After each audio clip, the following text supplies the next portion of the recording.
terrible candidate versus terrible candidate. Which candidate do you go for? Obviously, I'm going to say whichever candidate you find is less terrible for the issues that you care about. But you should also be willing the next election not to look at that person like your friend, and be willing to do the like political equivalent of like throwing them out the boat.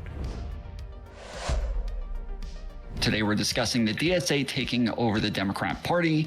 What are the issues with this? What are the risks? At the core, the Democrats are looking to balance the ideological differences between liberals and socialists with the current electoral popularity of the DSA, with candidates like Zoran Mamdani and AOC leading in popularity in New York, and helping other DSA candidates like Daria Liza and Claire Valdez with their primaries over DNC-backed candidates. Liberals in the Democrat establishment are faced with a hard decision.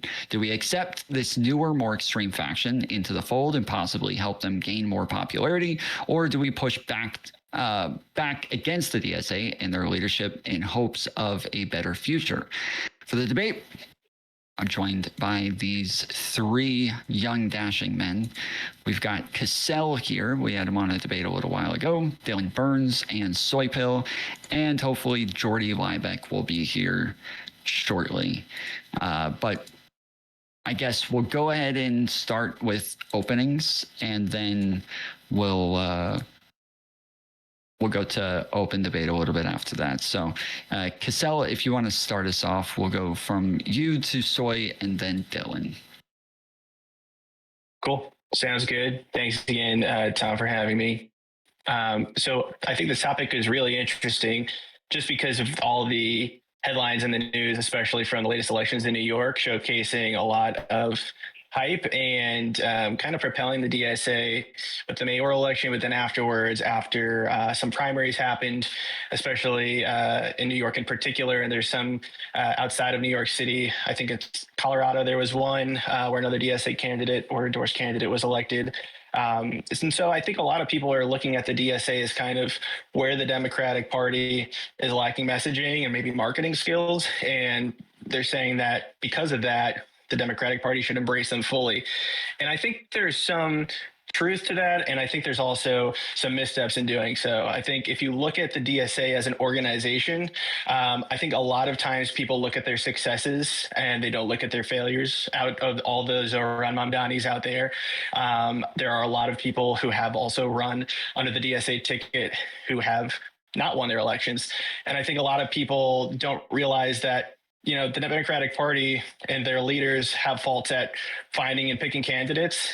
But at the end of the day, their percentage rate of winning elections and representing the country has outpaced the DSA so far. And I think obviously the DSA over the past decade or so, you can say, is fairly new at gaining ground and becoming more prominent, a prominent faction of the left. But I think there are some issues that they have as an organization that I think are dangerous if you start to accept it as the Democratic Party. But I think there are things, like I mentioned, that you can take from them that will be advantageous. I think the way they market themselves, their ideas that are bold and kind of address a lot of the younger people in the population that are more active on social media do have a net benefit. I think there are certain things that candidates under the DSA and the far left have said that are also detrimental, and they kind of step on their own feet when they talk to media. And people find, old tweets that they bring up or policy positions that are just totally out of step with the normal American. So there are things that I think the Democratic Party can take away that are good from them, but I don't think that they have to embrace the whole pie here. And there are examples, like you look at an AOC where people do start pretty, or what the media or the average American thinks is far left, and then that person can start to shift towards the middle a little bit. I think some folks have even called that out of AOC, saying, she was more progressive in the past when she was first elected, and now she's, becoming a little more center. Not she is center, but inching a little bit more that way over time. But I think it's also showcased her ability to find common ground and actually get good things passed. So I think if you can find smart candidates within the DSA and they have the ability and willingness to listen and kind of change positions over time that aren't against 80-20 issues, there are some benefits there. I'm just skeptical of the DSA as a whole organization being able and willing to kind of find that common ground instead of being more polarizing. So that's where I stand on the issue. All right.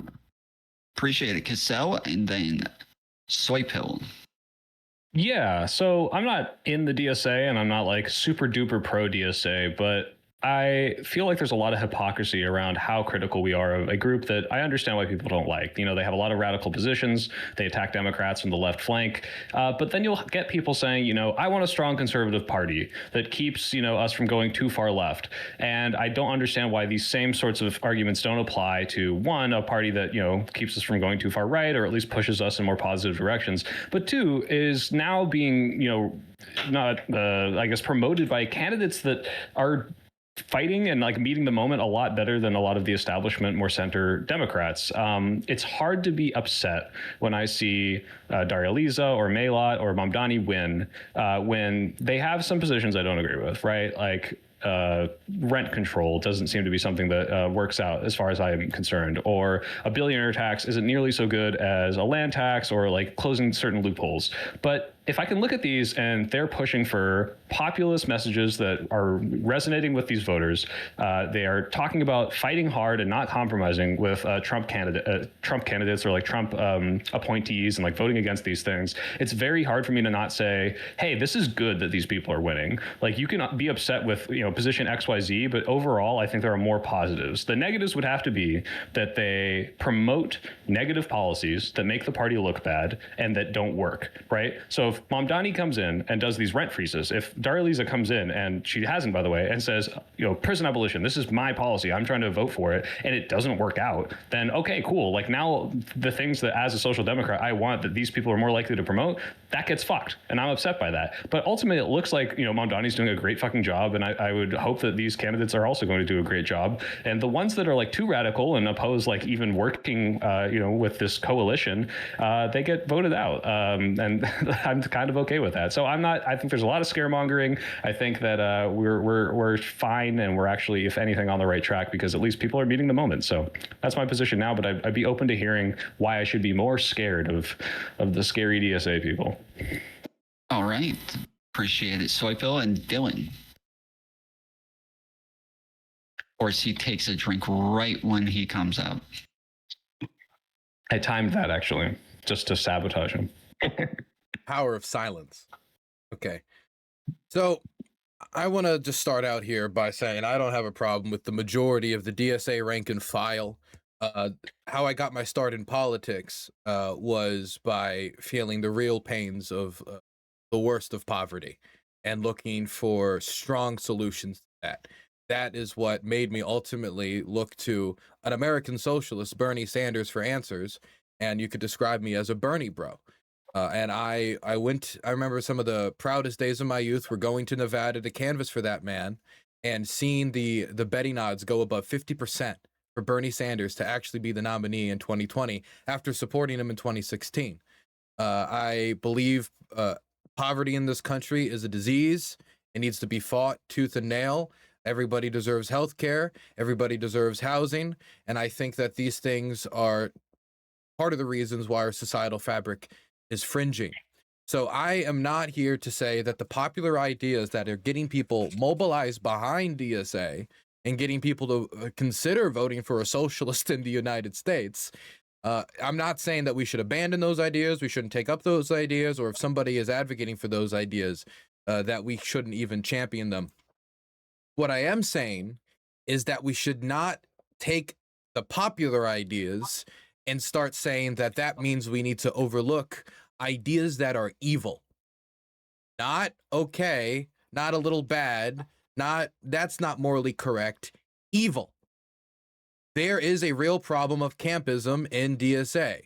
There is a real problem of people who are perfectly comfortable abandoning a people, in one case to ethnic cleansing, but doing everything in their power to stop another ethnic cleansing. Despite the fact that it is the largest scale ethnic cleansing on the planet, the largest scale war on the planet, and every single time this supposedly anti-war party has given political organization, whatever you want to call it, amoeba, has come out and had a chance to speak on the war, they have spoke on it in harmful ways, whether it was before the full-scale invasion or after, using every opportunity to target American critical systems that are being sent to a nation that we disarmed, that we asked to disarm for our safety. and being the perfect Americans that they are, after they got what they wanted from the power affected by our imperial hubris, they are very quick to abandon them, to adopt the snakishness of the American elite that has abandoned the Kurds as their own. And I'm supposed to look at that from Kiev, from a bomb shelter, from the front line, and I'm supposed to feel immense joy about people winning who are too cowardly to figure out how they can interpret Ukraine when it comes to their messaging. DSA talked quite a bit about Ukraine before 2022, and they talked about it immediately following 2022, between 2022 and 2024. Whether you look at the events they did with CoPink, whether you look at the publications that they put out on social media, you want to know when they stopped talking about Ukraine? After Trump won. After Trump won and he cut off all the aid, you can't find fucking shit on their socials talking about the war. They shut up. It's like the war fucking stopped happening. And through doing Track Ukraine, I've got to engage with campaigns on the national level where there will be Congress people coming from these circles. And I have to say, there is a genuine fear about talking about Ukraine from DSA candidates. It is perplexing. It is strange. I don't know how to deal with it sometimes, listening to people saying, well, you know, I kind of support Ukraine in principle, but, you know, bombs are aesthetically unpleasing, or, you know, I'm worried about what this group will think. And it seems more like candidates are worried about upsetting a small social cadre around the small group of people around them. Maybe they're from the International Committee. Maybe they're from Jacobin writers. I don't know. But I think a lot of them are from the International Committee. And they've decided to keep those people happy over prioritizing the vast majority of Democratic primary voters, literally weakening their campaigns for an issue that they do not win on, from an issue that not only do they not win on with Democrats, they don't win on with independents, and is even something where you could pull over a few Republicans. It is a losing issue that they are choosing to dig their heels in the ground on principle. And that's what scares me. What scares me is, instead of developing an American socialism, instead of saying, you know, how do we live in the 21st century when we ask a country to give up their atomic weapons? How do we keep their safety and make sure that, you know, their safety is connected to our safety? A socialism without borders is what it says on their website. You know, socialism doesn't recognize borders, but we only recognize borders after we disarm the country. We only recognize borders in the fact we don't need to give a fuck after that. When I go to their website, I hear more heeing and hawing about the possibility that we could get dragged into a conflict over Estonia than I really do over the Russian invasion of Ukraine. More worry about the Baltic states than there is worry about the largest imperial power in the world, which is what Russia is. So I think about what I would want if there is to be an American socialism, and there is to be a socialism wave in this country. How can we see an American socialism? One that prioritizes freedom, one that prioritizes American values, one that is accustomed to America's experience, one that acknowledges certain fundamental principles that Americans want to live by, and isn't just an imported foreign version of socialism. And what I mean by that is, you can't just take socialism in Russia and import it to the United States. You can't just take socialism in China and import it to the United States. You cannot take your LARPing for a foreign capital socialism and think that it's going to work here. Association with dictator Murderovich is the type of stuff that DSA needs to distance itself from if they're not going to scare grandma in their bed, which tends to be the largest voting demographic.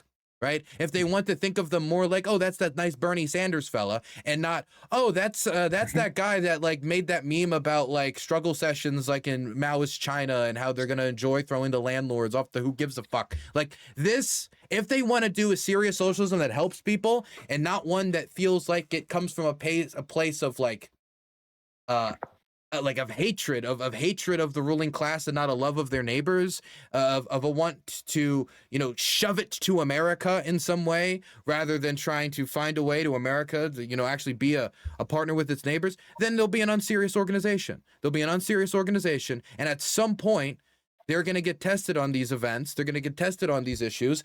And I think Dara Liza and Claire Valdez are great examples of that. They reacted to the question of Ukraine very cowardly.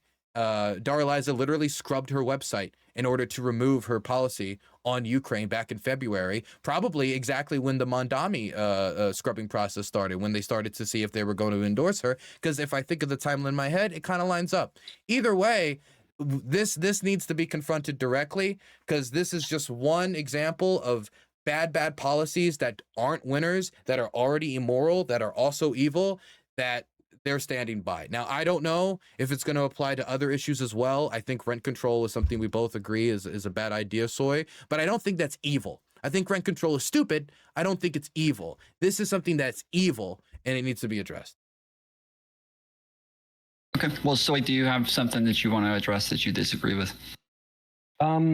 Sort of. It's more of the framing here, because I think what's important is that Dylan is correctly pointing out, possible bad outcomes that could happen if the DSA were to become more popular and promote some of the ideas that he considers evil. So abandonment of Ukraine. Are they evil? Are they evil? You said consider evil. Are they evil? Yeah, like abandoning our house. I think this is evil, right? Like, okay. I think this is a bad position. And the same way, like, if the DSA comes out and says, like, we should abandon Taiwan to China, I think this is a bad. I mean, evil is such a strong word. I mean, it is evil insofar as, like, I think this is like abandoning innocent people to ethnic cleansing, and this is evil. But like, none of these people are like, oh, good. Is that a strong word? Like, for example, let's use their language. Let's talk in their. Okay, but we should talk in their language, because if that guy in the 13th district was evil, for his history with AIPAC and his history in the organization, or even the guy who was running against Claire Valdez because of his past positions, or Scott Wiener, who's getting harassed in public. And when it comes to Ukraine, we have to be pillow-fisted, limp-wristed, not like we can't. Oh, we'll just wait in the back of the line to stop our ethnic cleansing. That's what it feels like. Well, that's the thing is, I think that language coming from them towards like potentially pro-Zionist or pro-Israel people is also bad, right? Like, depending on why they're doing it. If you like draw a connection between, hey, this politician is supporting ethnic cleansing because of money and they are going against their constituents, this is something I'd be like, this is an evil position. But if you've got a bunch of like brain rotted people who are like, well, I just think that Zionism is like necessary, and they haven't looked into the history, they don't know what's going on now, they're just like, well, I just think Jews should be able to avoid the Holocaust like in the 40s. And it's like, okay, I don't think you're evil, but I think the position that you're advocating for is promoting evil in that area. In the same way, there are people that are like brain poisoned on fucking Ukraine and think like, well, maybe if we just argue for peace, since only 1 in 4 Ukrainians want to keep up the fighting, maybe if we just give them the territory, it'll be fine, and completely ignore that like this is going to reignite the war, they're going to try to take more land back later, this is going to lead to more innocent deaths. Those people probably aren't evil, versus like someone's like lying about like the positions and like, oh yeah, actually no, it's good that this is actually entitled to Russia and we should give it to them, and they'll totally not fight back anymore and they know better, right? Like it really depends. But to be clear, if you look at these DSA candidates, not the DSA itself, because first of all, it's not very organized. I was just showing a chart on screen of all the different factions who all fucking want to kill each other. Like, it's ridiculous. It's, in my opinion, not a super serious org insofar as like should you join it? It really depends on which one you're joining. Is it the New York DSA? Is it the small subsection, the Brooklyn DSA? It really depends. It's a mixed bag. So when people advocate, join the DSA, I'm like, look into what your local DSA is first. When you look at the candidates that are winning coming out of this, whether it's AOC, whether it's Daria Lisa, the worst thing I think that you're seeing, the worst thing in their platforms is silence, right? Daria Lisa is not out there saying we should promote diplomacy in Ukraine, which is horrible, right? Like, this is not the solution that we need right now.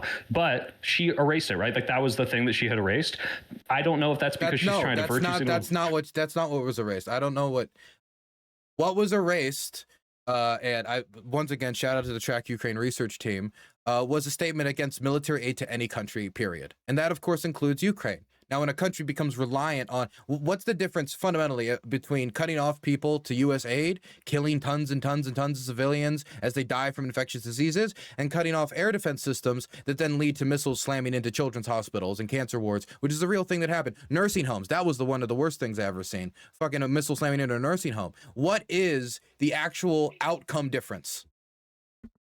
Oh, there isn't one. No. So, okay, if that's actually the position that was raised, then I would like to correct. I think that's fucking evil. Like, that it's like, oh yeah, we should just not fund anyone because this like weird brain rotted anti-war stance. And now whether or not she erased this because she no longer advocates for it or is trying to pander so that she can get the Mamdani endorsement, I view that as a good thing insofar as all of these people that have now been elected, whether Maylot or Daria Lisa, their worst position is no position. Their worst position is not, I'm coming out and saying, now Ukraine should still do this. They're not not coming out and saying, I want prison abolition as part of their platform. And when I see these people being promoted by like Progressive Victory or anyone else that like I have the ear of, you have the ear of Dylan. And I remember specifically being at that Shoykout rally, I think it was Claire Valdez gave a really bad answer on Ukraine. Like she would not answer whether or not they should be defended. She did not answer, correct me if I'm wrong, but you were there and I remember you messaging me.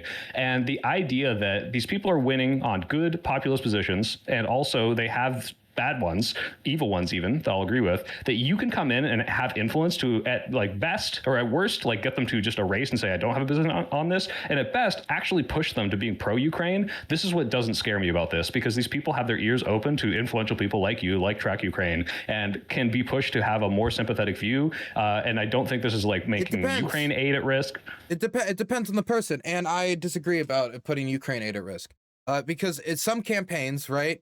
We've engaged with, and they've been very like Julie Gonzalez's campaign. Her answer on Live and Learn, I couldn't be happier with it. Right, she was able to thread the needle in a way that a lot of other political actors were not able to, and it showed a certain amount of political intelligence and the fact that she was willing to take in, find out something was moral and stand for it for the basis of it being moral. And she seemed excited to engage with like her gradings after we put them out. And that's fantastic that she was really just filling in a blind spot for what people didn't know about her campaign, right? When it comes to people like Malat, it seems like she has no interest in making that part of her campaign messaging because they don't know how to form in pro aid to this country, but against aid to this country. For some reason, that's difficult. We still gave the ranking because we found out about what her position was, actually, even if it wasn't talked about in public. But when you talk about Dara Liza, and when you talk about Claire Valdez, Dara Liza cut off contact over an endorsed organization willing to get, they got 110,000 phone banks from Malat and Julie Gonzalez. That's a lot of phone banks. And you were part of that initiative, right? That amount of phone banks. 20. I did 20 calls, Dylan. That's more effort. That's more work than most streamers will do still. But when we talk about that, cutting off, they were in contact. Then she cuts contact once they ask, could you please clarify your position on Ukraine? Completely ghost them, even though they're like, we want to give you phone bankers. We want to give you resources. We want to just give you things. Please just clarify your position. Complete cold turkey, no information whatsoever. And when she's asked directly by the New York Times editorial board after Track Ukraine and others who saw that, brought attention to the fact she didn't have a position and she was asked directly, she continued to avoid it. So when we say, oh, in the long run, maybe we'll change their mind, maybe, but there seems to be such a dedication to avoidance to the point of even self-sabotage that makes me somewhat question. And this is the primary process. This is where you're supposed to ask these questions, answer these questions, deal with scrutiny, and give like dialogue. But what do we see from Dara Liza's defenders? Oh, you're trying to rat fuck her at the last second by, asking these questions, and you're not how, where our lawyer, we shouldn't be. It seems like everyone's scared to talk about it. And I have to think that comes from somewhere. That doesn't come from nowhere. So to clear, if I can jump in, go ahead. Yeah. Real quick. Sorry. Yeah. I agree with both of you. I think the one thing, my concern is over the last 4 years since 2022, we have these new DSA folks coming in. And if you look at the old folks like Cory Bush or Jamal Bowman, when they did have a majority, because Dems haven't had a majority. So, they can dissent on certain things. They have to stick together. When they do have a majority, you're going to need all hands on deck. And during Biden's administration, you had people like Cory Bush and Jamal Bowman vote against the infrastructure bill because it didn't go far enough to bring benefits to folks. And I understand their points. Like, obviously, Democrats would love to get that done, but with such a slim majority, you have to work with the other side. So my concern is not so much that they aren't voting at all. It's like when we do, or when Democrats do eventually get the House back, which the projections show they would, are they going to stand firm enough together to get certain things passed in the House, or are they going to vote against it if it doesn't go far enough with their progressive values? So I think that's one concern. And then the second piece, to kind of Dylan's point, can I touch on that real quick? Go for it. Don't forget, which is like, that was something I had brought up, and I agree, this is bad, especially if I was worried. We asked Julie Gonzalez, like, hey, like, you think public option doesn't go far enough, that Medicare for all is the necessity, but what if you could only get the public option? And if she was going to signal that she would be more like a Jamal Bowman or a Cory Bush, it's like, okay, like, there's a reason it's good those people got voted out and primaried, because they're clearly not willing to work to to make baby steps when it matters. So I do agree with you there. But go ahead.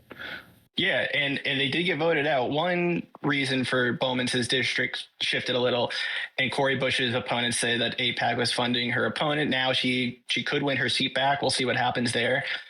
So that's kind of up in the air. And the second point I wanted to get to was kind of the ideological capture of what Israel-Palestine has done on the DSA side has kind of gotten other things lost in the weeds, like Dylan mentioned with Ukraine.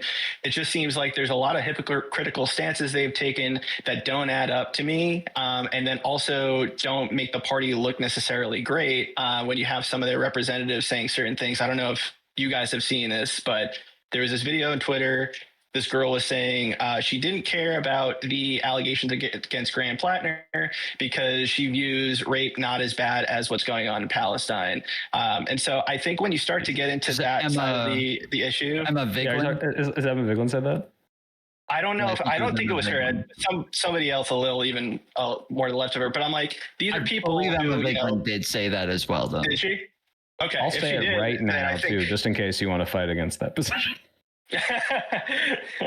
No, but I'm worried if those positions are becoming somewhat popular on that side, you're really going to struggle to kind of connect with the median voter. And a lot of the people who are winning in these races, if you look at the Cook PVI, which is basically how far left or right to the country, to the median voter in this country they are, AOC's district is like plus 19 Dem, Daria Lee's is like plus 23. So the concern is you're winning in these far left districts that aren't really representing the country as a whole. So you can push as far as you want, but on these 80-20 issues, you become so distant from everybody, you start to affect the party as a whole. And so I think that's a concern too.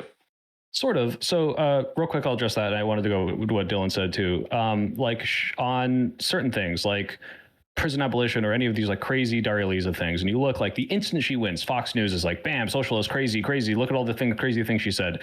One, I'm not worried about that as much because that's already what they say about even Obama, right? Like, so they're able to take those things, and if they're saying them vocally or had said them in the past, it's much easier. But if their current positions don't reflect that amount of radicalism, like an AOC who used to be way more radical, I just don't think it matters nearly so much in terms of whether or not you're going to get alienated. The Republican war machine is very good at doing that anyway. What I am more worried about, and this is to Dylan's point, is what are their current positions? So I don't want to downplay Daria Lisa's like, basically kind of pro-Russia rhetoric where she's saying like, oh, the West bullies Russia, right? This is a deleted tweet. What I want to focus on is what is she saying right now? And what is she advocating for in Congress? If she is secretly, or not so secretly, based on her past, more amicable to Russian imperialism, the same way like Hassan is, that's bad, right? That could absolutely lead to very bad things, especially if that ideology is spread. I don't want that. However, if she's unable to effectively advocate for that in Congress and is so scared and bullied by people like you who are, and I say bullied not in a pejorative, bullied in a good way,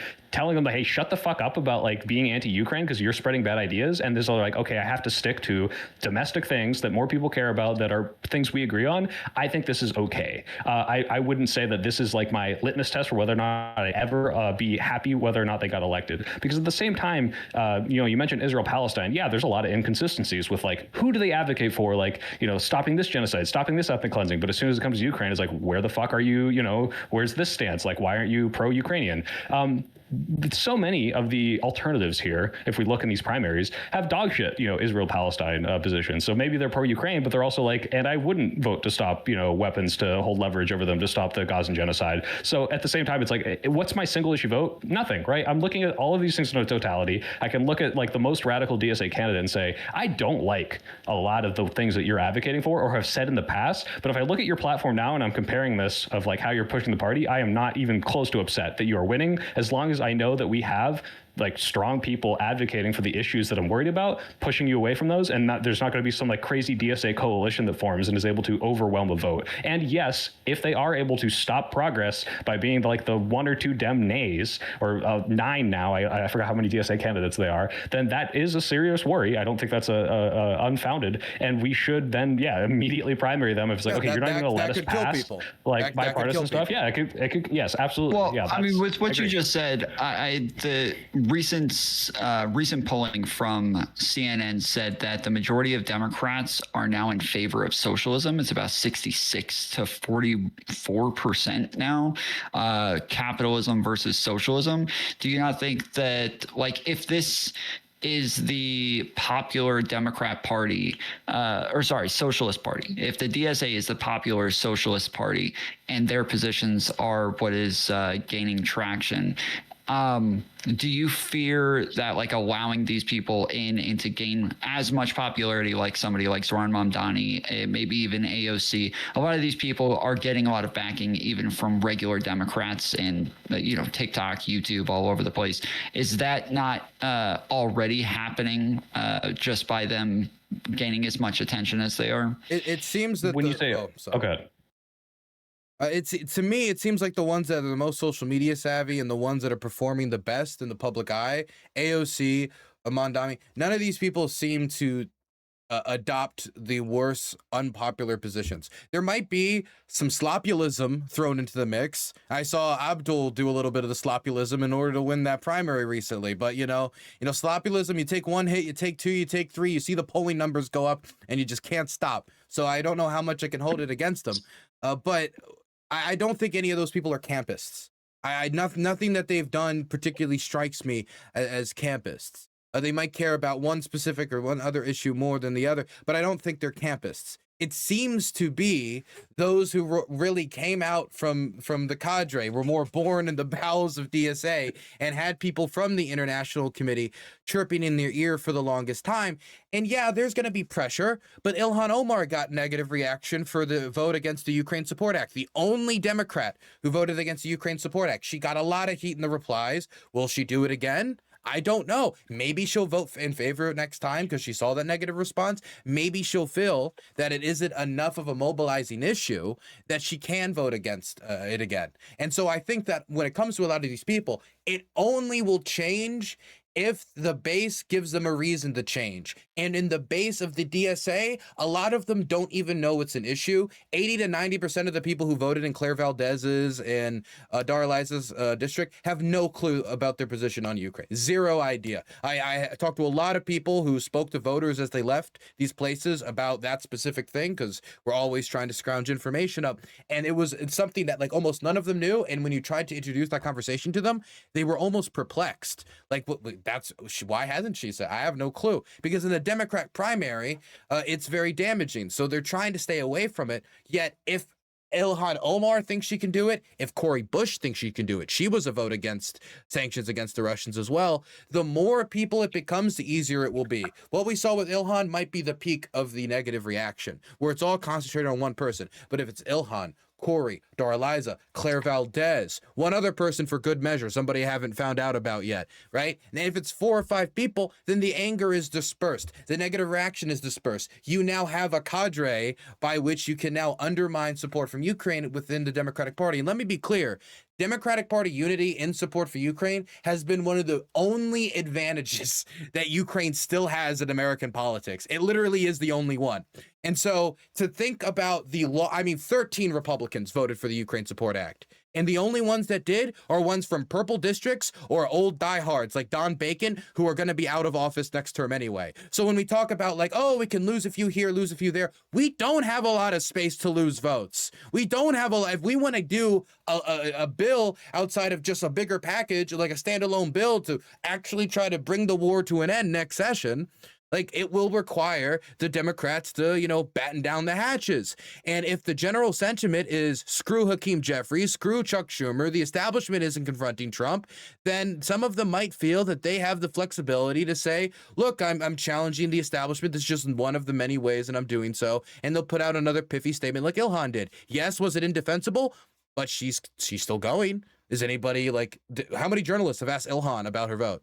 How many journalists have gone to her in public as she's walking to Capitol Hill and have said, hey, what's your position on that? Zero have, because they don't feel like it's necessary to get the clicks in the algorithm. It doesn't have that same attention. That's part of the reason why I think Track Ukraine needs to bring that attention, needs to bring, more feeling to really translate that the polling data shows Democrats support Ukraine.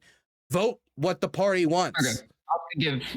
SoyPill a chance to answer as well. Sorry, I didn't want to talk too much. I forgot. First, small correction, Dylan. It wasn't 13 nay Republicans. It was yays. It was 6 yays, far worse, and 7 just didn't vote. So it could be a lot worse. Honestly, it's a lot worse than you're portraying. Yeah, actually, I guess it is slim margins. We only won that by 10 votes. 218 to 204. So 14 votes. Yeah, it is closer than I imagined, but still.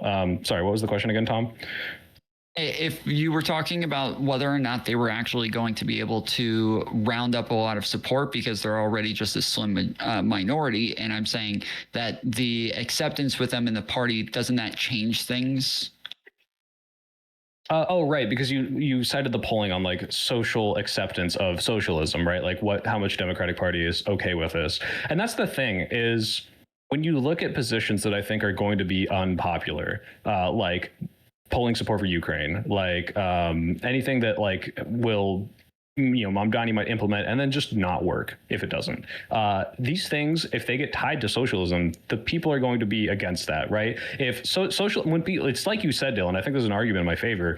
When people hear, oh, Daria Eliza is a socialist, oh, Melat's a socialist, and they don't even know what her Ukraine position is, that's because one, and it sucks, and I'm glad you're rectifying this, most people don't care about Ukraine anymore because it's fallen out of the like news cycle, and this isn't like a domestic issue that they're seeing every day. So it is incumbent on us to like put that pressure on and say, hey, this still matters. These people still like rely on us. We have like a responsibility to them, and we should have journalists asking Ilhan Omar about these things. But ultimately, the people aren't thinking, oh, socialism. It's I don't like Ukraine, and that's why I support socialism now. They're seeing people go out there and rallying the more important issues to Americans, which are affordability, which are fighting back against Trump and corruption. And if these things are more important to most Democrats, and that's what they view socialism is, I don't view that as a bad thing. And I think that if these worse issues like their positions on Ukraine are going to be more prevalent, if they get enough votes to fuck up an aid bill, that's when, and I mean it should happen before they fuck up the bill, but that's when we are putting like direct pressure on, oh no, these people are absolutely sabotaging a good thing, and we should like either get them out or put pressure on them until they switch. And that hasn't happened yet. It's hard to say that it couldn't work out and they're going to be able to fuck it up. But wouldn't it make more sense to pressure them before they even have the power in the first place to know maybe you go with somebody before else? The election, like you guys did. Like that's what PV did with Daria Eliza. And this didn't it was not enough to change her. But what are you advocating for? I guess like if I'm looking at this just like strictly utilitarian, I've got two options here in a primary. I've got a Democrat who's not going to give me as much as I want, and I've got a DSA Democrat who's going to give me a lot more of what I want, and also have dog shit positions on things I do care about, but are not my single issues. Should I sacrifice the single issue to have more of a status quo person? I mean, democracy is 365 days a year. There's a lot of things outside of the voting booth I would honestly be focusing on a lot more. But if it comes down to, look, some candidate cares about more of the issues that you care about in your day-to-day life and you want to vote for them, fine. I'm not saying that if the option is like Heydrich Himmler or Daria Eliza,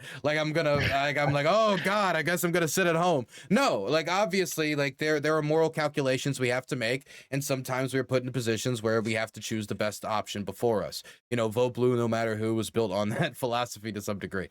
But I also think that there has to be no more circling the wagon here, right? Because when I graded these people, or I'm saying but when Track Ukraine as an organization did, but obviously I was there when these gradings were going on, we tried to make it as cold as possible in the analysis of exactly why we're grading them the way they are. And people seem to get angry that their candidate was being asked a question to begin with, that their candidate was being held to any standard, that anyone could even suggest that this is a problem. And why would it even be an issue that is of significance? Like there seemed to be a complete disconnect between a lot of the people who make up the hyper-aware online activist base that follows the day-to-day comings versus, the day-to-day goings versus the people who are, just sitting in their house, grilling or whatever. Like they seem to truly not understand why it's a problem that anti-war candidates didn't have anything to really say about the largest war on the planet.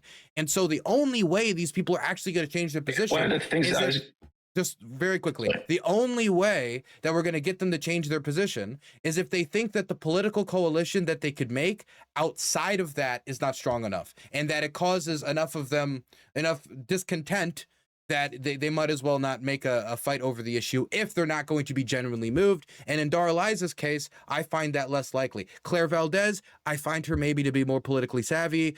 I think that maybe, you know, something could change there. But in Dara Liza's case, I honestly don't have high hopes. Yeah, go ahead, Cassell.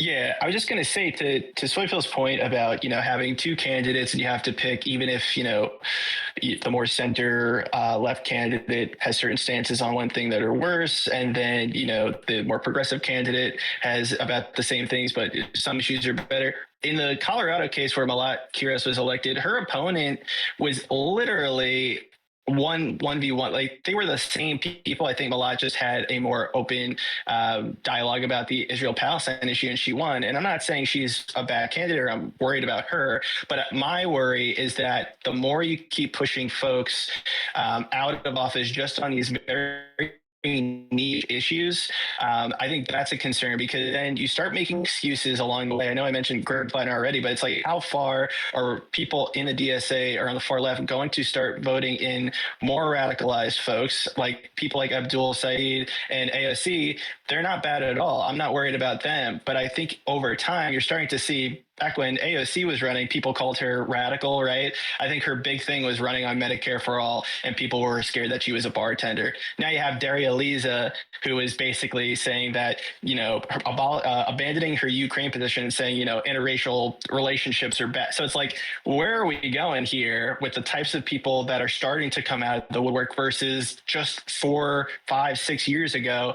And so I think the direction of the DSA is what's worrying, because a lot of their even domestic fiscal issues I'm not so concerned about. It's when they start to talk about the cultural or social issues that start to become the forefront of their campaigns. And I know, Soy, you mentioned that, you know, oh, they're going to talk about this with any candidate who runs. They did it with, you know, they could do it to Biden, they could do it to any center candidate. But I think there is a threshold still that you don't want to get to where these issues become so crazy wackadoo that you can't really defend them. There are things that you can still defend on the social left that people just aren't educated about, that are complex issues. But there are certain issues that I think are starting to arise where it's like, I really don't know what you even say to that. And I think Dylan brought up Daria Liza a lot because I think she's kind of encompassed a lot of that. So that's my concern about, like, maybe we're just at the beginning of this, you know, push towards even far worse things than we've already heard already. That's a concern.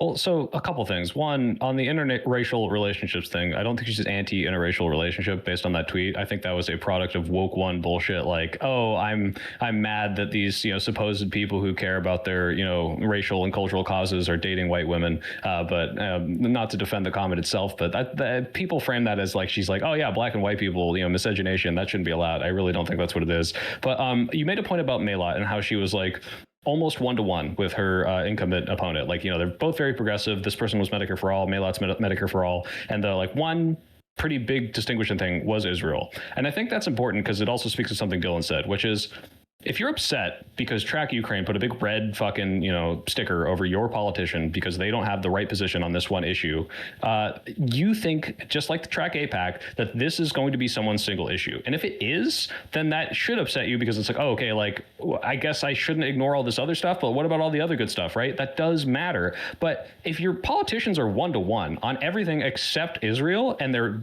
position on Israel, I believe, what was her name? Did you get? Like, she said, like, you know, she's pro-Ukraine, but she's also like pro-funding Israel. And it's like, okay, well, Malat's one distinguishing feature is, well, I'm anti-funding Israel. And correct me if I'm wrong, Dylan, I was looking at Track Ukraine, but Malat is pro-Ukraine funding. Yeah, she didn't want to make it at all a part of her campaign, but in her website, it was very, I'm gonna be honest, her website statement was very wishy-washy, but we were able to release a grading the day of because we were able to find a social media post from a different organization that said, after a private discussion with her, she said she would be in favor of aid. That's the levels we have to get to like discover some position on Ukraine, which sucks, but yes, she's rated green.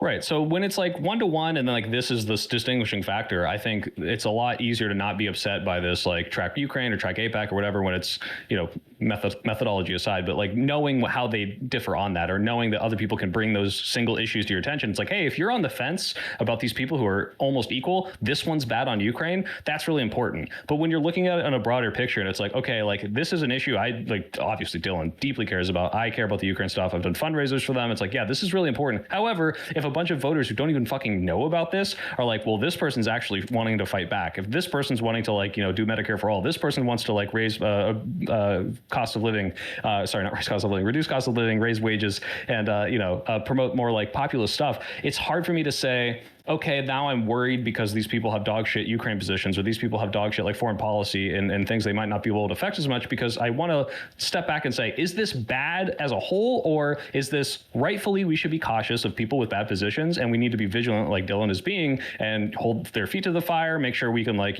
try to exact leverage where we can. But are we like worried about us falling into this like socialist hellhole, which is kind of like the fear mongering that I see people are worried about. But it sounds like you guys are being a little more practical about what is actually the concern. The concern is, yes, these people, if they get enough power, could sabotage good policy. And I am worried about that too, but I'm not doom-pilled on it. And I don't think the war is now lost because these people have won. I think this is just a step in the transformation of the country. Well, do you think there's a threshold, though? Because, like, for instance, for the Israel-Palestine issue in that case, I think one of the things that get voted for was Iron Dome funding. It wasn't that she necessarily supported offensive weapons, but it was tied to the same bill. And then I think in the Abdul Said debate he had with Haley Stevens, he called out her voting for ICE funding, but it was because it was attached to a bill condemning one of the attacks against, I believe it was an Israeli synagogue or something like that, or a synagogue in the U.S. And so it was one of those votes where there's some nuance to it. It wasn't that she was pro-funding ICE. It was because it was the only thing Republicans were going to attach in order to advance that bill. So I think there's some wishy-washy politics, and that's politics for you going on in the background. But to my point about the threshold is like right now it could be Israel-Palestine, which I'm not saying is a minor issue for voters.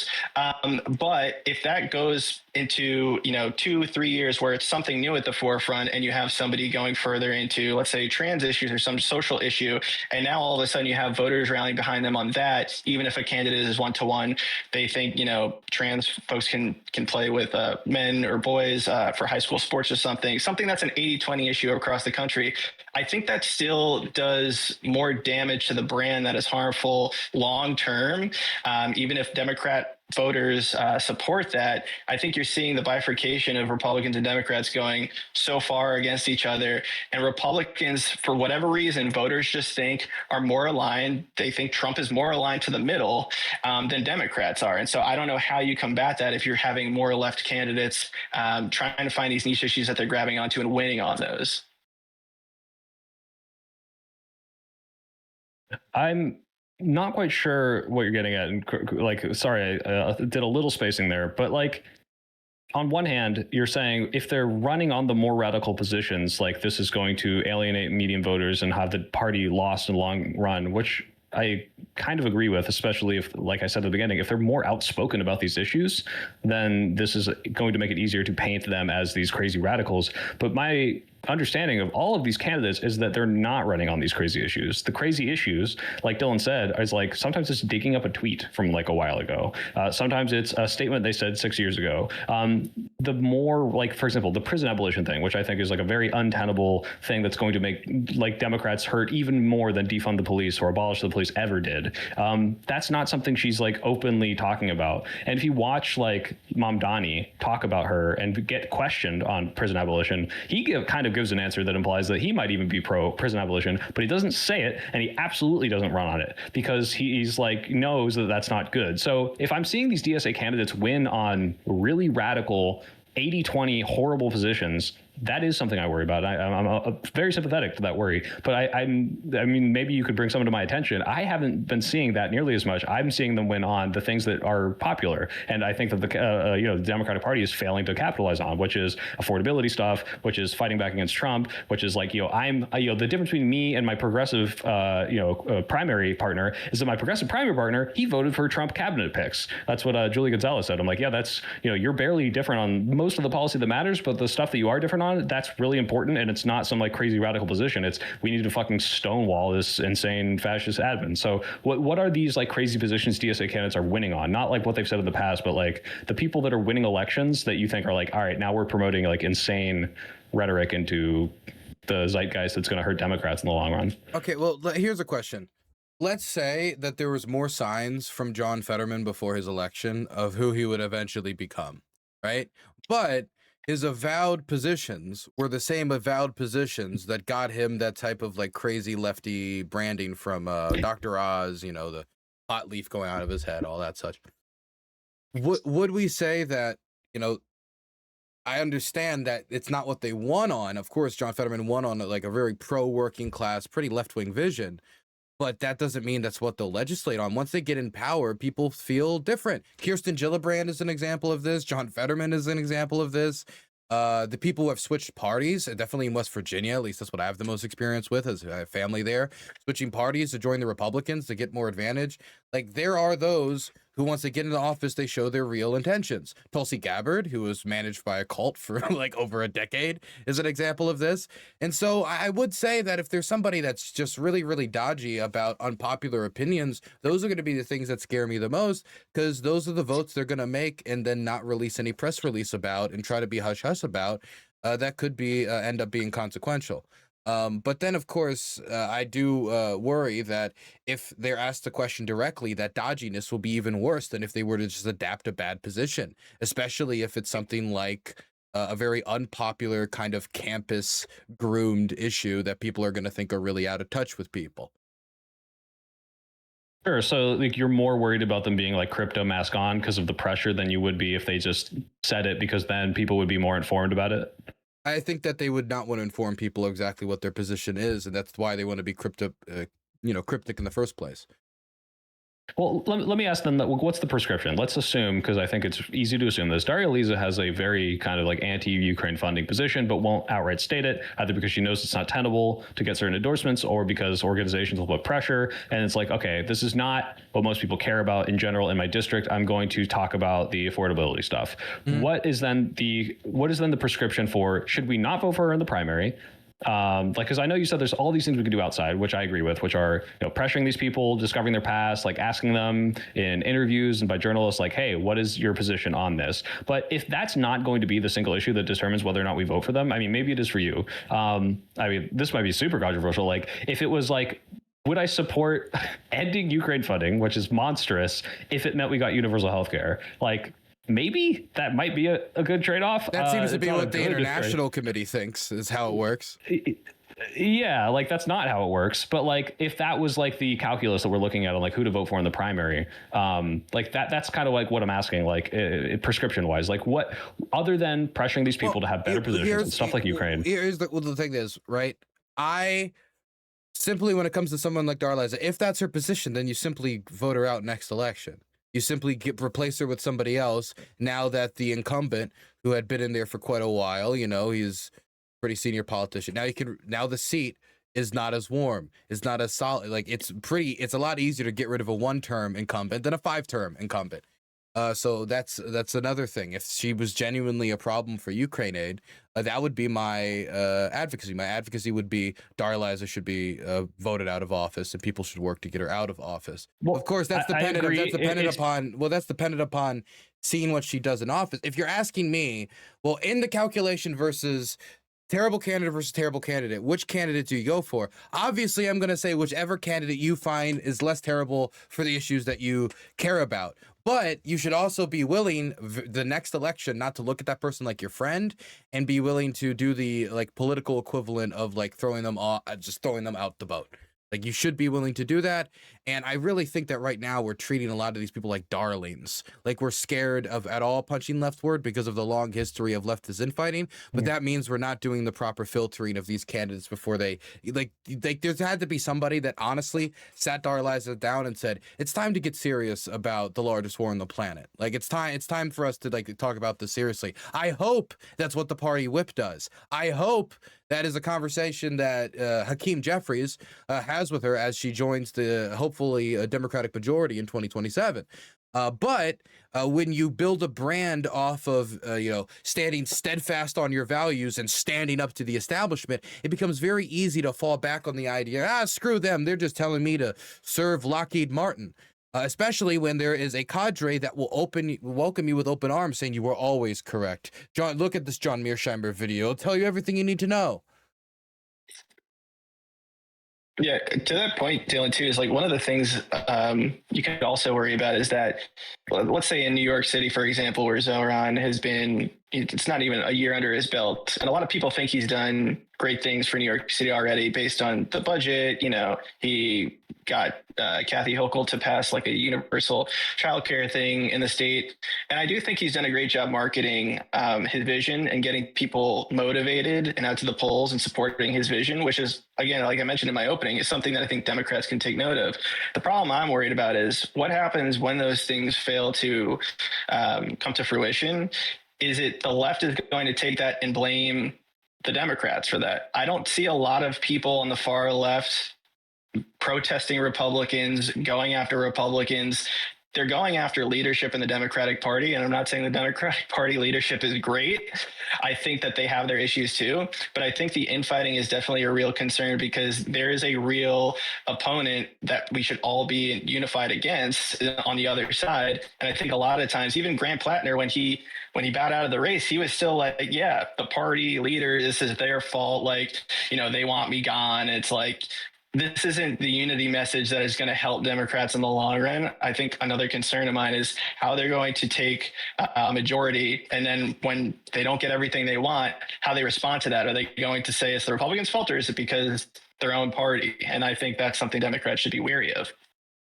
Well, again, I don't necessarily just... Oh, go ahead. No, go ahead. Yeah, they said a lot before you respond. Well, there's a lot. Maybe you can help recontextualize because I can respond to the very last thing, but I know both said a lot. So go ahead first. I wasn't going to recontextualize. I was going to move a bit. So, okay. Well, just to those points then, like, obviously, yes, like circling the drains just a little. I don't disagree that these are legitimate concerns. What I would worry more about is that we are writing off potentially abilities to move the party positively left while influencing the worst parts of these, politicians into better positions by saying, well, these other center or left or other people in the primary, they have the position on this single issue that I want, and then are going to have a bunch of dog shit positions that don't move us to the left, and then we stagnate, and then Republicans win again because people are unhappy because we're not capitalizing on that pro thing. Dylan said, look, if this person does bad shit in Ukraine, in Congress, they're voting against bills like Daria Lees or whatever, we need a primary here. Yes, of course, because like this is fucking bad.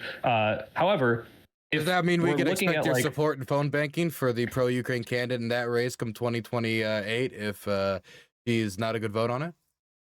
Yes, but this is assuming, right? This is these two candidates, and you've got some really progressive candidate passing good stuff who's pro-Ukraine and one who's not. And this is back to this whole I'm not single issue Ukraine, but it is very important to me. And if you've got two candidates who are pretty good progressives and one has a dog shit Ukraine position, of course we should get the fuck rid of them. But what if we're in this situation where it's not these two equal things, and we have a Daria Lisa who's going to be awful on Ukraine, who now has a track record of vetoing Ukraine aid, which is is unacceptable, right? But then we have a guy who's pro it, but he's also and I want to fund Israel's genocide, and I want to veto a public option. And it's okay, well, now I've got multiple things to consider here. I have one person who I think is doing evil shit in this area and evil shit in this area. And how do you square that circle this is a fair question.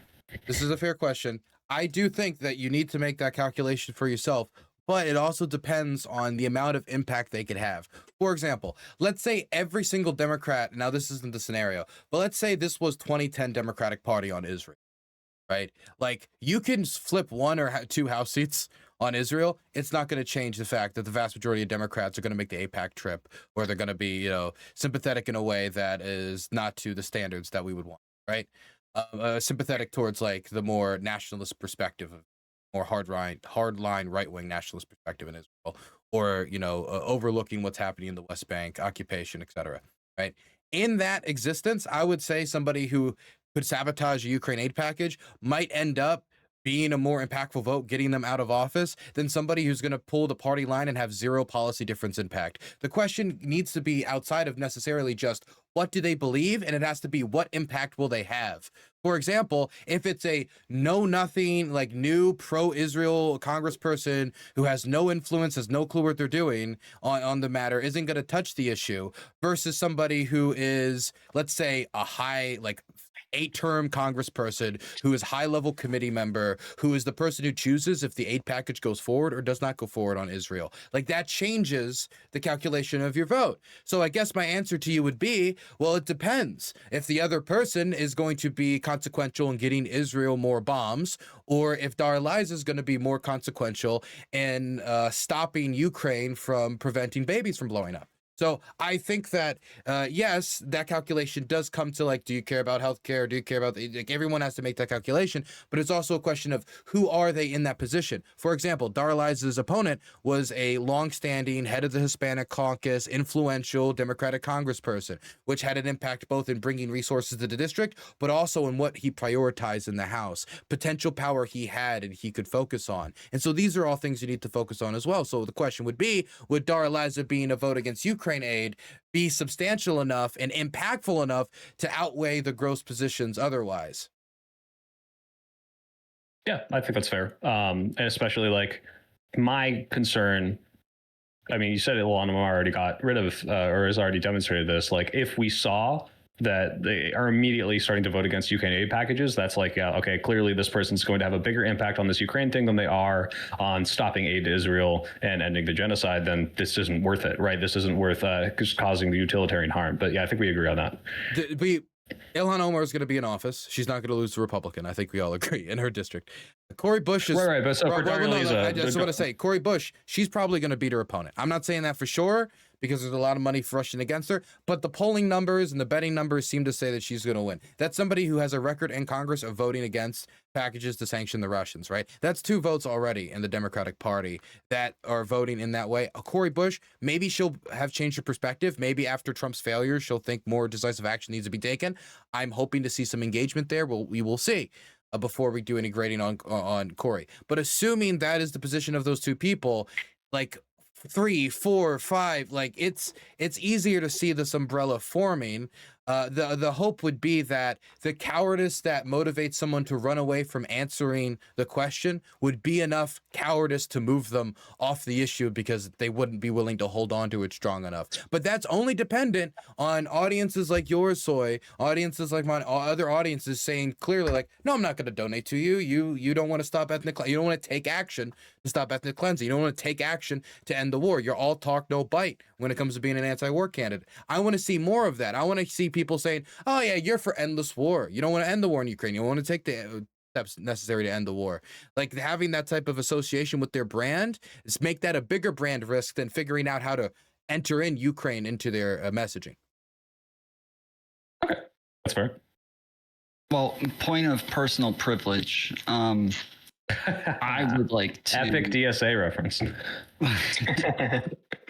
I wanted to ask, this is somewhat similar to the last question, but a little bit different. There's 2 different thought processes that are within the DSA. One is for more of like incremental change. They want to slowly take over the Democratic Party and turn it into more of a socialist party, whereas there's another one that is more revolutionary. And there used to be a rule within the DSA that they wanted to get rid of communists, that anybody who was a communist, so more Marxist communist or anarcho-communist, or even tanky sort of communist, that they wanted to get rid of these people. And it was about 5 years ago, they voted to get rid of that rule and get rid of the more authoritarian factions within their movement. And it's started to grow fairly quickly. What I wonder is if the DSA, when we're talking about all the people who are winning in New York and who are winning in congressional primaries right now, when the term DSA is growing, I assume that, and more and more people are saying that they're amenable to the DSA. It has high polling currently. Even the majority of Democrats don't believe that the DSA is far left. And what I think is that it seems to be... it seems that it's probably more likely that they're going to be gaining more popularity, and that comes with more donations and more money. And that if they're currently more popular than the Democratic Party, then what does that say for the future of the left? If the DSA can start to grow in popularity and be normalized, as you know, terms like socialism are being more and more normalized, they're not thought of as far left. People play the clips of Mike Johnson going through all of the, you know, things trying to fearmonger about them, where some of it is bad, some of it's a little crazy, where they want to get rid of the presidency, they want to get rid of the Senate. And people all over YouTube and TikTok have been cheering this on, saying, yeah, of course we want to do those things. They're cheering on getting rid of the Electoral College. If this party, this group is becoming more extreme and growing in popularity and possibly growing in donations and things like that, what does that say about normalizing them for content creators who are in favor of a lot of the policies that are coming from the current candidates, but there is an ideology of taking over the Democratic Party or getting rid of the Democratic Party to start their own? I think winning kind of counts for a lot, and I think results will it would be make catastrophic. it so the DSA is either successful or not. Like if you look at the Green Party and Libertarian parties, they just don't win. They never had any success on a federal level, really. I mean, you can count maybe one or two people who kind of lean that way in Congress, like a Thomas Massey, who's pretty libertarian, or like a Rand Paul. But I don't think that, kind of to Soy's point, like a lot of this stuff or fear or scaremongering or fearmongering is a bit hypothetical. If these folks start winning, it doesn't become hypothetical anymore. It becomes real. And so it depends on what faction of the DSA you get. I think incrementalism is something that people in the Democratic Party would say, like, that's kind of like our brand. Incrementalism policy is like basically how we've been trying to get laws changed. It takes a while. People hate it because they want to change now. If that's what the DSA wants to do, I think they could be successful in that. If they want more of a revolutionary kind of takeover, I think that's where they're going to face kind of a lot of the roadblocks that entails taking over, you know, a whole party, let alone a seat, a whole party. So I think they're going to experience a lot of failure in that regard, so I'm not as worried about that type of takeover style. I think that if they did want to try that, I think if they want to waste all their money and put all their eggs in that basket of a revolution, have at it, because I think it will end pretty quickly and with not a lot of great results to show for it. So I think at the end of the day, it's really going to be results driven. If they can win more seats and they can win across the country, not just in these Democratic strongholds, then I think they can make a fair argument at that point. Like, hey, at this point, we are becoming more the Democratic Party. We are becoming the voice that people are coming out and voting for. And these policies are successful. If they're coming out and they're only winning in these enclaves and just spreading unpopular rhetoric that maybe works well in New York City or Seattle, but it's not winning them races on a federal level, then I think you're going to kind of see them have to go back to the drawing board. And if they don't want to do that, then they'll kind of splinter off and fail. So. Yeah, I mean, so same question for you. I mean, earlier, Cassell mentioned that AOC moderated over time, and I think that we all agree with that she was a lot, at least in rhetoric, she moderated over time. And that is because she was a very small minority within the DNC, and more that, as I said, the more that these people win and the more that they are normalized within the general public, the more, you know, Democrats become in favor of terms like socialism or being a socialist. How do you think it's likely that the new candidates will moderate over time? And do you think that's a good or a bad thing? I think the moderation is probably good, because if they don't moderate, they're not going to be able to form coalitions and pass legislation. If they're just stonewalling in Congress, this is obviously awful. We all kind of agreed on that. I think whether or not they're going to be more taking over the party is a harder question to answer, because right now I think why so many of these people are winning is not because they're amazing, because they are good candidates. You look at Mamdani's campaign, he ran a great campaign, but it's because they're able to meet the moment so much better than current and incumbent Democrats are. And if they just continue to fail and don't have, you know, more rhetoric that shows like, hey, here's how I make your life better, and they run more of these campaigns and it's like, oh, let's return to normalcy, when people don't want to hear that, or they want to hear, we want a radical, you know, change towards like betterment and an undoing of this crazy Trump administration that we've been living through, then it is going to, you know, be ceding more ground to them. And that could be good and that could be bad. That could be good if we get more stuff that's like, okay, now we're lead more towards public option, Medicare for all. And it could be bad if like now our worries are a little more valid of, hey, now there are 20 or 30 Democrats in the House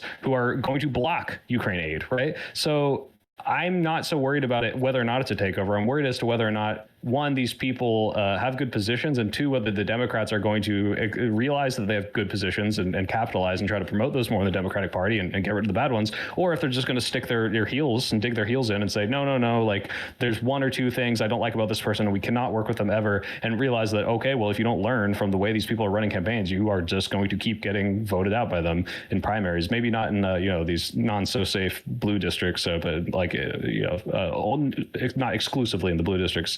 It depends on, how the moderates feel about the more populist stuff. But we'll see.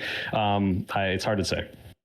But Dylan, with what he just said, if it is a goal of the DSA to eventually take over the Democrat Party and to gain more power, and this would be a negative for actually getting legislation passed, is this a negative for voting for DSA candidates going forward?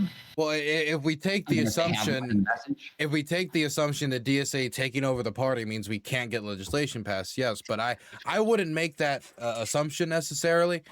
I think that if an organization, if one body, if one amoeba wants to take over another amoeba, it must adopt some of the features of the amoeba it consumes. This process of mitosis and consumption is very beautiful. It's like a National Geographic documentary. But if they want to get Democrats to come support them, they're going to have to speak. They're going to have to go, you've got to vote, get out and vote. You got to go out there and you got to sing that song. You got to appeal to the people in the suburbs. You've got to appeal to people who care about what's happening in Ukraine. You've got to appeal to people who care about the corruption around the reflecting pool and about things that might not be your first issue, because you got to appeal to people outside of the DSA aligned membership. You got to appeal to people who are not just young progressives that vote at lower margins. You'd like to get them to vote at higher margins, but that's just not how it goes right now in the United States. You want to appeal to the people in the suburbs that generally are more moderate than the people in the DSA, and you need to show them that, hey, you know, we think that a public option that eventually maybe transitions to the Medicare for all will be better for you. Okay, we're asking you to take a risk on that. It might be popular, but you know, it might be like a radical policy to you. You will accept that because eventually you will see the benefits of that. But we agree with you, the corruption in the pool. We agree with you that we shouldn't have banned Ukraine like Trump did.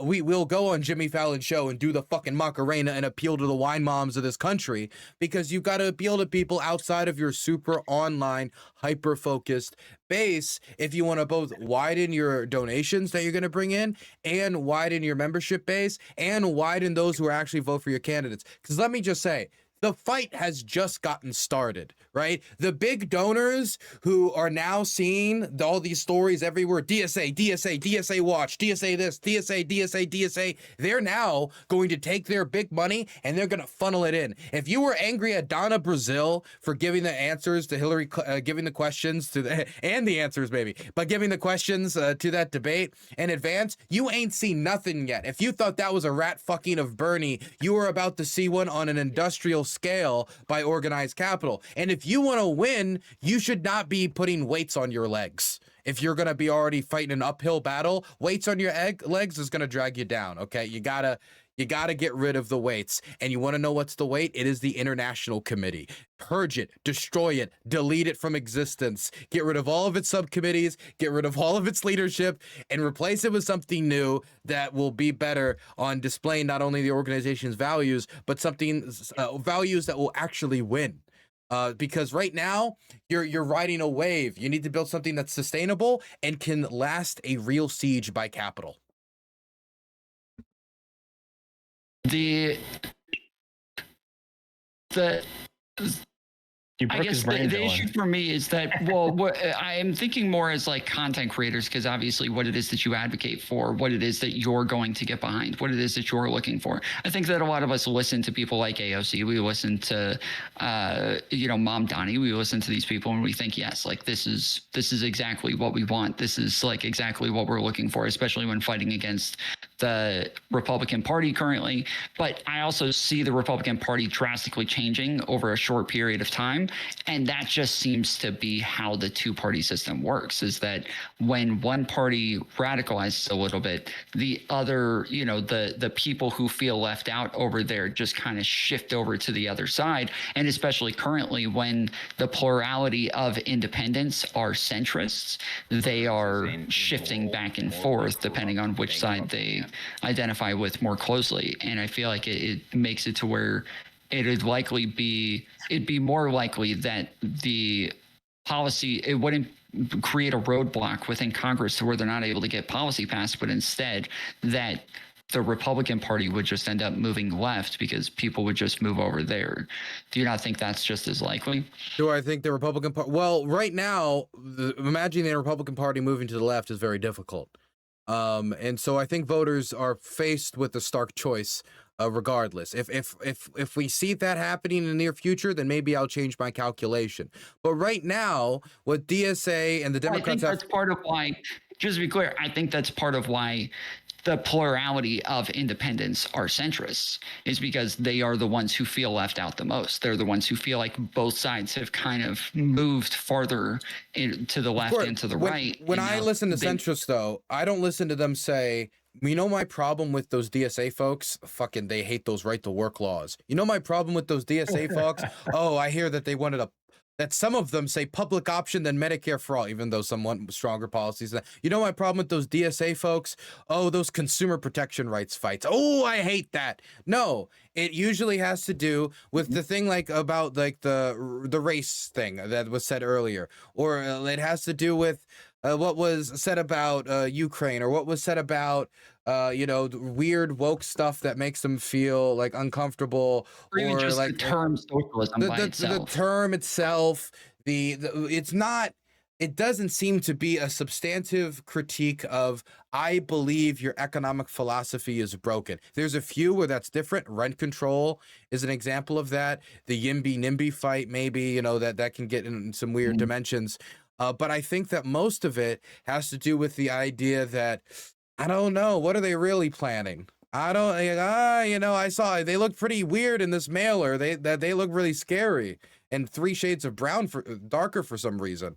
Like that seems to be what I think moves a lot of people against them. So they have to be hyper approachable, which is part of the reason why running away from a journalist question on something as simple as Ukraine, which should be easy to win. Centrists love Ukraine, like unironically, like that's like right up centrist alley. If you want to win those people over, then take the gimmies. And until they can take the gimmies, like they're just going to keep weighting themselves down. Anybody else? Well, can you tell me then, what are the gimmies then here, Dylan? Ukraine is an easy one. I don't think that when it comes to things like sports and like you could say, I defend the rights of trans people. I don't care what they do in the sports. That's not the government's business. Like, it's a very easy one. I think when it comes to gun control, they could offer something like alternative that both appeals to centrists who might like feel uncomfortable about how Democrat, like that's something where they could. They're generally in favor of guns. Yeah, so I think this is something that would be very easy for them, a very easy gimme that they could lean into more. But they feel. There's a major one you're missing, and it's right behind you.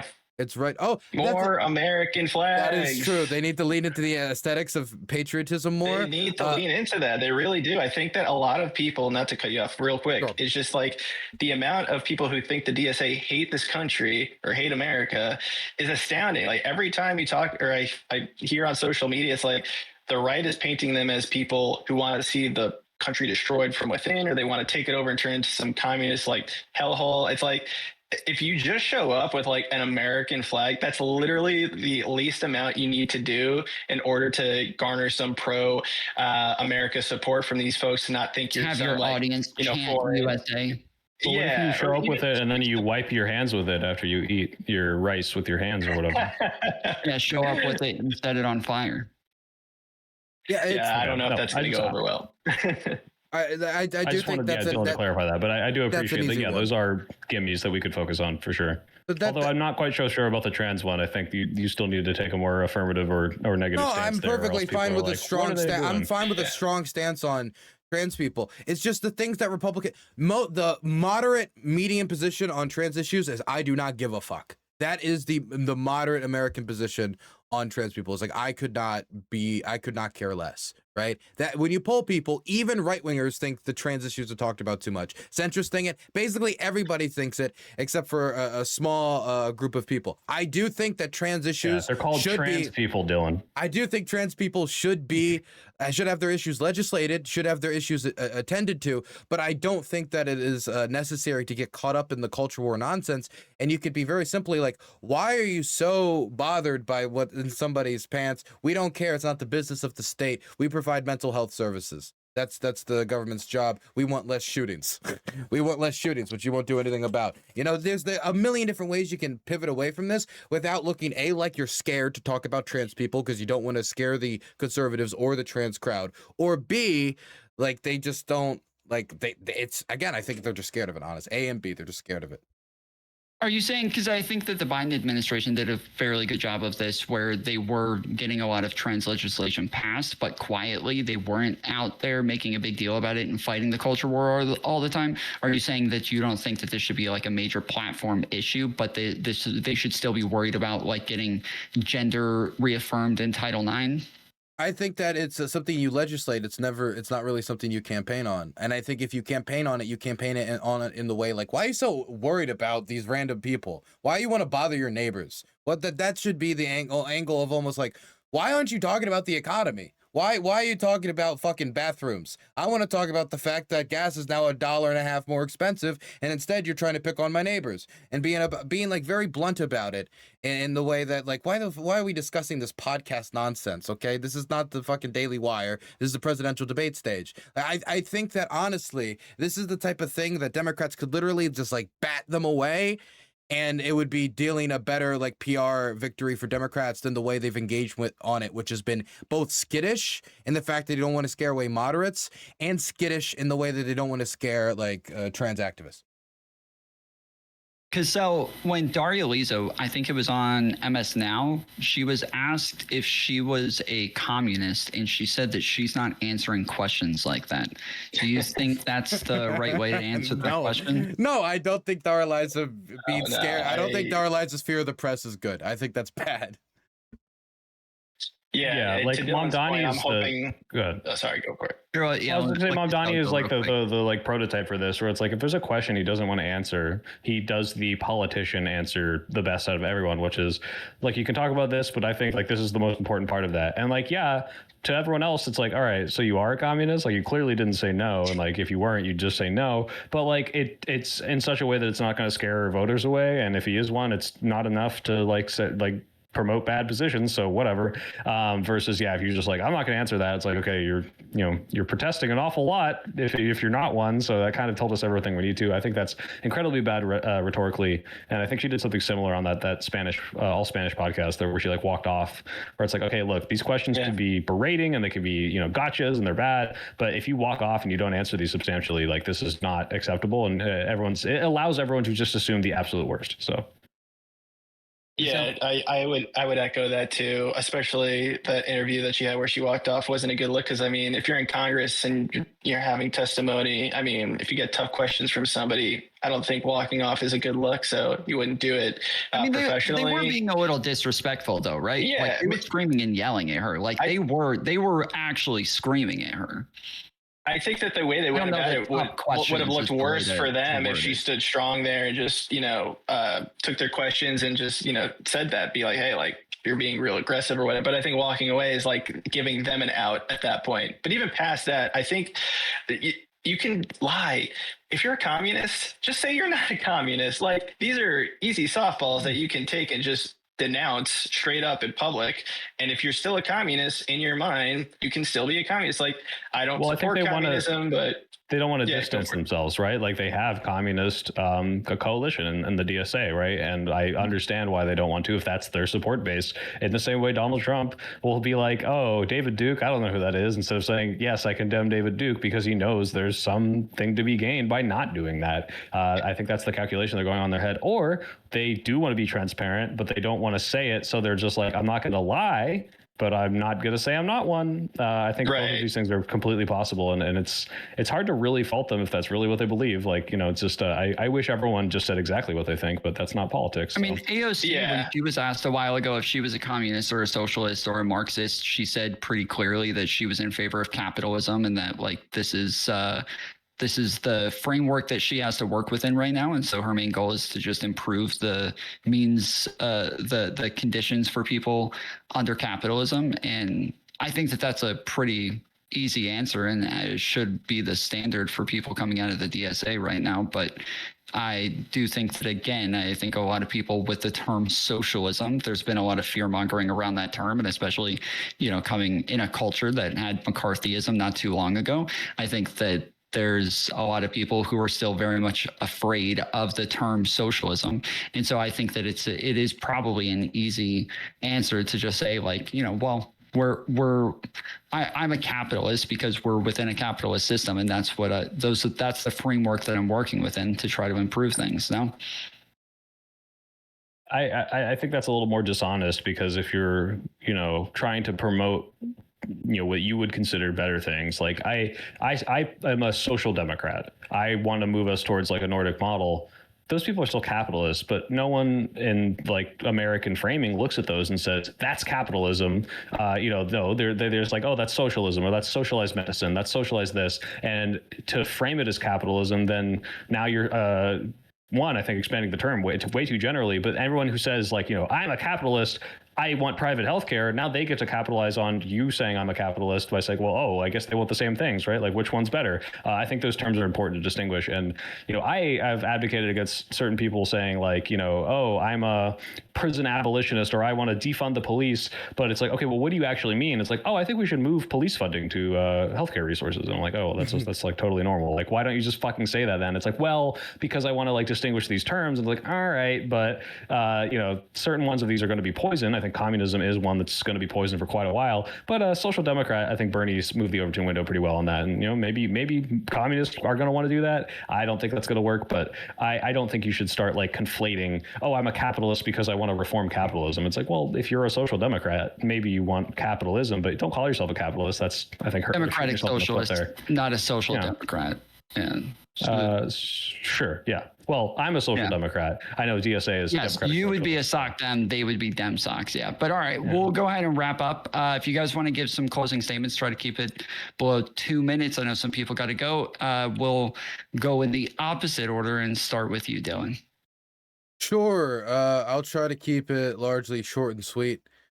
So I just want to end this by going through some of the things that have been said by DSA International Committee members in reference to the war in Ukraine, because I'm a petty bitch and our research team runs deep. Okay, we'll start with Chip Gibbons, who's of course a Jacobin contributor and also on the steering committee of the DSA International Committee, where all good ideas are made. He's listed sending aid to Ukraine as anger-inspiring, said calling Ukraine a war of extermination or genocidal is deeply unhinged, said that U.S. intelligence had intel about Ukraine's plot to destroy Nord Stream as the main concern of Nord Stream, and not the fact that Nord Stream was funding the largest war in Europe since World War II. He was angry about spending money on a stalemate war, but not getting drinking water in Washington, D.C. And that narrative was repeated again and again about every issue. You don't have clean water? Ukraine. You don't got a car with gasoline full? Ukraine. You got bad health care? Ukraine. You stubbed your fucking toe and some guy fucked your... Ukraine. Ukraine did it all. Ukraine has done it all to you. He also claimed Russia is not setting any bad precedent with Ukraine because America already set all the bad precedents that can exist. I mean, look, these are the moral foundations that are put forward to defend these piffy positions on Ukraine, right? Claims people were lobbying for World War III after the Russians bombed Poland. Sees the Russians bomb Poland, and the reaction is, oh God, we better abandon Ukraine as soon as possible. This is just one person. We could talk about Janice Silverman. That's another person who's on the International Committee. She's the co-chair. There's other old positions put out by DSA that I could drag through, any other members. But what I said seems to be like the general vibe. It's the idea that sending any support for Ukraine is going to profit Raytheon. Sending any support for Ukraine is going to drag out the war. And once it was shown that cutting off our aid to Ukraine didn't end the war, they had nothing to say. It was a drive-by issue. It's deeply embarrassing. And the International Committee is the hub of knuckle-dragging Neanderthalism in all of DSA. And if they were to cut it out, the organization could take over half the party, but they won't. And so maybe it'll only take over a quarter. All right. SoyPill. I don't know how to follow that. That was really good. I don't know, Dylan. Don't you think I could, like, patch up my lymphoma cancer with a javelin missile because we stopped Ukraine aid? I think I could.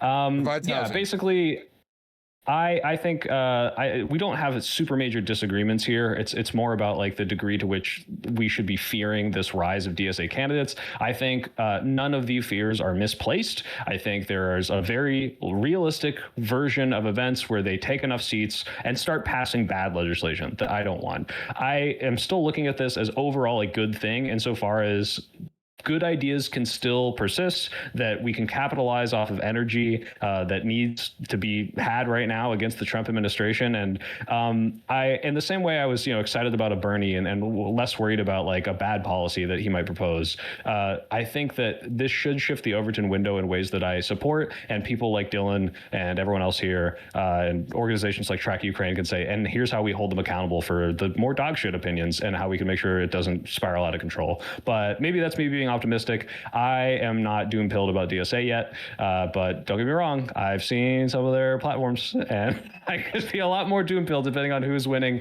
and what degree and how much they get away with. So my prescription is be vigilant, don't give up, and keep advocating for good things and hold these people's feet to the fire because their ears are open. And yeah. Awesome. And Cassell. Yeah, I agree with that. I think the conversation was really interesting, and coming into it, I wasn't sure where Soy was going to end up on the debate, but it seemed like we pretty much agreed on most things, maybe marginal and with some nuance on others. But largely, I agree. Going back to my point about results, we'll see what happens. A lot of this is kind of hypothetical on the direction right now, but I think when Dems win back the House and in the next presidential election, we're really going to start to see the fruits of what they're able to do. And if the party wants to, speaking of the DSA, wants to shift more into an AOC model, then I think that will spell good things for the Democratic Party. If they want to throw their eggs in a basket into Graham Plattner type of characters with really bad backgrounds, but they just say good things that a lot of their supporters think that he can enact or do, then I think that is where I get a little bit worried and where the blame starts to shift in the wrong direction. So again, it's really results driven, and we'll see what happens in the coming year. I think this conversation will be really prudent a year or two from now just to see where things up. But I thought that I had a really good conversation. So I appreciated your viewpoints. It definitely made me think about things a little bit differently. And then Dylan too, if you ever need a Ukraine phone banker, I'll be there. I'll DM you, whatever you need. So you got my support there.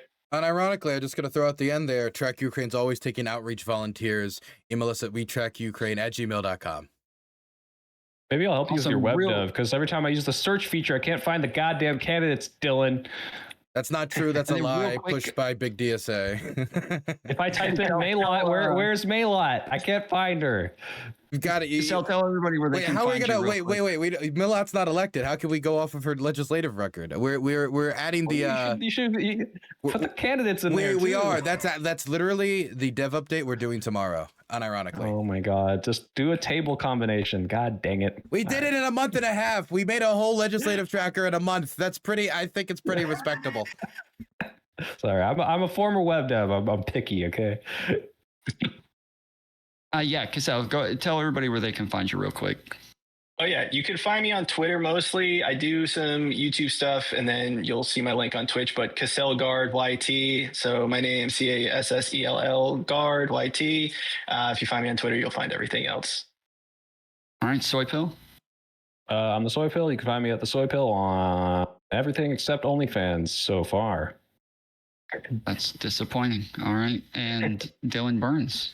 You can see my documentaries at Dylan Burns TV. We released a documentary 6 days ago where we show what failed evacuations look like when you get somewhere and the people are already dead, those who refuse to evacuate from frontline communities, the difficulties aid workers face. I hope people go check that out. And I also write articles on the war with Offbeat Research. I was the last journalist able to get a mid-range strike drone embed with Cara Dog, and people can go check that out at offbeatresearch.com. Awesome. And then, yeah, just real quick, my name's Tom. I go by Tom Foolery Show on YouTube. I've got a couple of different channels. I do video essays on Nostradamus. And then if you check out anything of mine, go to Permanently Online Media. I put out documentaries on that channel and currently have one, but it is a very good documentary. And so if you look at anything of mine, go to Terminally Online Media on YouTube and watch that documentary over there. But yeah, outside of that, I stream third shift, late nights, currently allowing these guys to come into my time slot, come onto my turf for this panel, but normally stream starting at like 8 p.m. until like 6 a.m. Lots of nights, 6 a.m. in the morning. So if you're up late, come check us out, youtube.com/TomFoolery Show.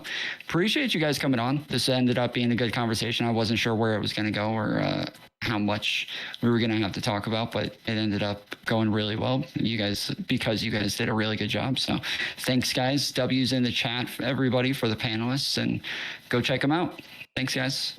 Have a good one. Appreciate you. Good talk. See you guys. Peace. Later, guys.